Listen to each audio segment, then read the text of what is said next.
Hey, what's going on, everybody? My name is Corey, better known as the Seaman. Now I want to welcome you to another edition of the Seaman's Cinema Sit Down. After a week of not a lot of movies that came out new, this week jam-packed to the gills with so many new releases. On Thursday night, I found myself at a movie that I have just been patiently waiting for since the first one ended, and the announcement of the second one was there.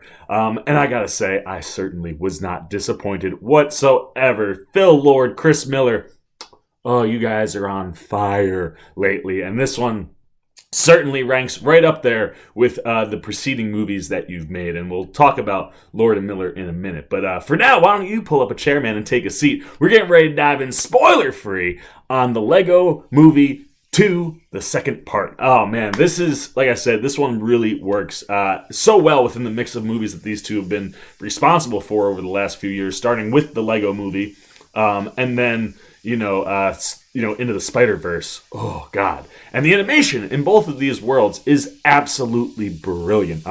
Obviously, Spider-Verse has everybody talking about some of the best animation you've maybe ever seen in your life. Very, very accurate. I'm one of those people. But the Lego movies, their animation is just as impressive and talented, and the second part certainly doesn't lack there at all.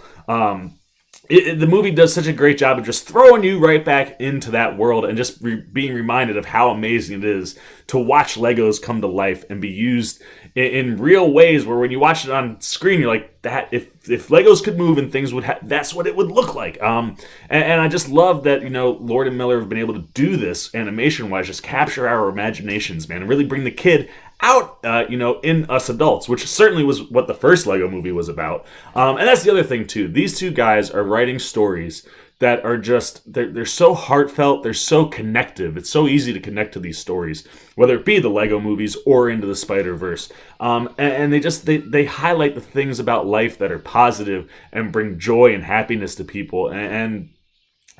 Oh man, like they get me. They get me every time. And like I said, that first Lego movie, being about, keeping the child in you alive, very much, with Will Ferrell's character.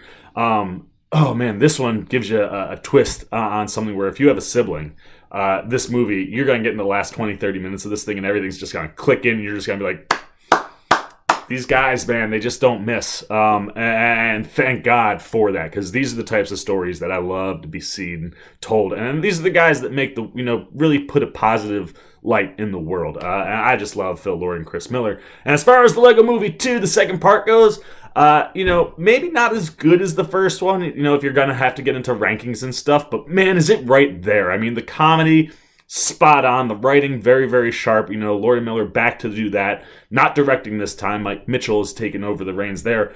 But you don't lose anything, man. They do such a good job of throwing us right back into the world and getting reaccustomed to being in a Lego world. And what's happened to the Lego world, they do a really good job of updating us what's gone on in the last 5 years as it's become Apocalypseburg. And we find out that there have been these aliens attacking the city and taking out anything that looks like civilization over the course of the last 5 years, and they're kind of left with this desolate Mad Max kind of post-apocalyptic type place. And it's just so funny to see characters that we're very familiar with have twists that kind of more Mad Max oriented. But, even though things have changed, you feel like you're right back in. I mean, the opening sequence with Emmett and Lucy, you're right there, right? Lucy is taking in everything that's dark and dreary that's going on in Apocalypseburg, while Emmett is just, happy-go-lucky as per usual. And they had this wonderful moment at the beginning of the movie that kind of gets into brooding because Emmett's not things are bad and you're too happy. And it's funny because, Chris Pratt does a great job of kind of swinging finally into something that's a little darker. And you're like, ooh, this could be interesting for Emmett. And Emmett's story in general, I think really works throughout the movie because he certainly does deal with some darker stuff and more angry type things. And it's fun to watch Chris Pratt do what goes on there. But that first scene, man, with him and Lucy, we're right back where we left off, man. It feels like you're hanging out with friends you haven't seen in 5 years, but you haven't missed a beat. That's what this movie feels like, man. And I love that it throws us right back in that way. You know, and the whole setup for the movie in general is really cool. You know, after that sequence, we find out that Emmett's built him and Lucy a house so they can hang out, and that immediately attracts another alien that comes in and, as we've seen in the trailers, kidnaps, you know, all of Emmett's friends. And what we also find out is that, you know, one of his dreams that he talks about during that brooding scene kind of hints at something they call a Mamageddon. And for Emmett, it's the possibility that, like, oh man, this happening now, it kind of makes like this, maybe this is what it's leading to. And he loses all of his friends in that situation. So off he goes on his own into space. And what's cool, I liked how they used space visually, but what it actually means in reality. And they do that really well throughout the entire movie as we kind of get glimpses of what's really going on in reality, very similarly to how that worked in the first one. And when he leaves off into space, where he goes, it's fun to watch. But this cast is really what this movie is all about, man. It drives this thing front to back. And like I said, that last 30 minutes, man, when you get to the end of the movie and it all clicks in, you're just like, the writing is so good. But the cast is just as phenomenal as usual. Like I said, Chris Pratt, so great as Emmett Brakowski. You know, he just brings that joy and happiness that is so what you would imagine would be, you know, anything that had to do with Legos. And he is always upbeat. But to see him get dragged into some darkness as he searches for his friends and he meets a new friend, which is also Chris Pratt, Rex Dangervest. Oh my gosh. What a brilliant character and what a brilliant twist. There's a couple twists on several of the characters in this movie. And the twist that goes on with Rex didn't necessarily see, like, you maybe see, I didn't see it coming. And when it starts to happen, you're like, oh, and then things that you've seen elsewhere in the movie, you're like, oh, works really, really well. And getting to have Chris Pratt bounce between, Emmett and Rex, you know, almost like watching, you know, John McAvoy bounce around and Split. Like, he kind of flips it voice-wise. The voice work, really good. Really, really, really excellent voice work as he bounces back and forth between Emmett and Rex. And Rex is pretty much everything opposite and more, you know, if Emmett could grow up, Rex Dangervest would be that. And it works really well. I love watching them just have interaction between each other. And then, I like where that story goes in general. Liz Banks back as Wild Style or Lucy, and excellent. Again, you know, another one of those characters that kind of has some new things going on and I think really worked story-wise. I love her interactions, obviously, with Chris Pratt. Their chemistry is really good voice work-wise. And I love watching Lucy and Emmett work together and you know, and this whole group, you know, they just all bounce off each other really, really well. Will Arnett's Batman this time around is absolutely hysterical. Something else has happened to, like, all of the DC superheroes. And you know, Batman's off on, like, a solo mission, so he kind of misses out. But what they do to his character when he gets kidnapped is hysterical.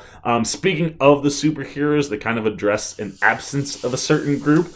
And I kind of thought that was funny. It was like, oh, you know, Warner Brothers. So it made sense that, you know, they kind of have this absence of a different superhero group. And the joke they made there made me giggle. But, you know, just everything that was going on with the superhero stuff, I think, really worked. Alison Brie's Unikitty. Oh my gosh. Unikitty was probably one of my early favorites in this movie when you saw the transformation of what her Mad Max, you know, apocalyptic version of herself, Ultra Caddy, is. Oh, so funny. Alison Brie is absolutely excellent. Nick Offerman back as Metalbeard. He has a little bit more of an expanded role this time, as he's one of the main group that gets stolen. Really, really funny. Again, someone else who just has a wonderful voice. He works really, really well.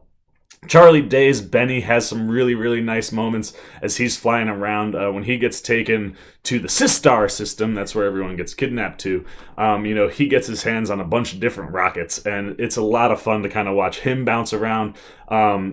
Speaking of the Sistar system, Tiffany Haddish has joined the cast as Queen Whatever Wanabe. which essentially is whatever I want to be. When you say it, they make it sound better than I can pronounce it reading it. And actually, I really like Tiffany Haddish. I thought she worked really well within the movie. Her character in general has a lot of singing numbers. And again, the music in this movie, phenomenal. I really like the soundtrack, and I actually really enjoyed Tiffany Haddish's singing numbers. When they incorporated singing into Wreck-It Ralph 2, I wasn't so much of a fan. But the reason for why she is singing and how it ties into the Sistar system, I just thought made it really work, and her delivery is hysterical. And also the twist on her character, man. Like, at the end of this movie, the last 30 minutes, you're just like, these two guys, man, they got me. Hook, line, sinker the whole way. Also coming in from the Sistar system, Stephanie Beatrice lends her voice to General Mayhem. That is the person, of course, who shows up and steals everybody at the beginning of the movie. And I really dug her character, man. She's really cool looking, right? I love the style to General Mayhem. And I just love the way she approaches her job, and then the way her story unfolds. She gets a couple really nice moments with Charlie Day's Benny, as they kind of have like some helmet jokes. And then a really, really nice stretch with Elizabeth Banks's Lucy, man. There's a real nice twist toward the end of the movie. Again, lots of twists with all these characters. But the one that they throw Stephanie Beatrice with General Mayhem, I really dug, and I thought worked really, really well. And it's not just the main cast that's so good, man. There are some excellent, excellent cameos in this movie, and every time one of them pops up, you're laughing your butt off. Specifically, one cameo that recurs quite frequently in some air ducts. Absolutely hysterical. And like I said, the cast is just so great. The comedy is really good. There's so many funny sequences and scenes throughout the whole thing, and then real strong close. But real quick to touch on, Maya Rudolph plays the mom in this one, and we get to hear Will Ferrell's voice, his dad on a glimpse of President business at the beginning. But Maya Rudolph fills in person in this movie, and her role with the actual kids, it just worked really well, and I enjoyed what there's a bit with her and being shoeless around Legos, and the joke she makes there, oh my gosh. I don't know anything per se about the one part of the joke, but I know what it feels like to step on a Lego, and it made me laugh so hard. I just thought she was a wonderful addition to getting to see her in this one. So well done from her. And the whole cast. These Lego movies are just such a solid win, and I absolutely loved the Lego Movie 2, the second part. I was sitting in the theater as I'm thinking about the end of this movie, sobbing, tweeting out how much I love this thing, and then watching the credits. Stick around for the credits, because the animation style and the kind of gags they plug in during the credit sequence, also excellent. Lord and Miller, these guys, man, just start to finish, just bring such fun, enjoyable films, and the Lego Movie 2, the second part, certainly is one of those. So I love this one, but now I want to know what you thought of it, man. Did you like the Lego Movie 2? Did you not like the Lego Movie 2? Did you think it worked just as well, and right back in a world that we kind of enjoy being in, or are you kind of over it? If you haven't seen it, man, are you excited? Do you want to see it? What do you think about other, Phil Lord and Chris Miller movies? What are you excited about? Do you want to go see it? Leave all of that down below in the comments. As always, if you were new here, please hit that subscribe and little bell so you can get alerts every time I make new videos. And if you enjoyed this video, please give me a thumbs up, man. For the Seaman's Cinema Sit Down, I'm the Seaman. I'm signing off. Peace. Well, you guys are still here. You must be looking for some more content. Well, don't worry. Seaman's got you covered, man. You got videos like this guy and this guy. And if you haven't yet, and you want to come check out all the Seaman goodies, join the Cinema Sit Down squad, man. Hit that subscribe button. And don't forget to hit the little bell down below that, too, so you can get alerts every time I make new videos.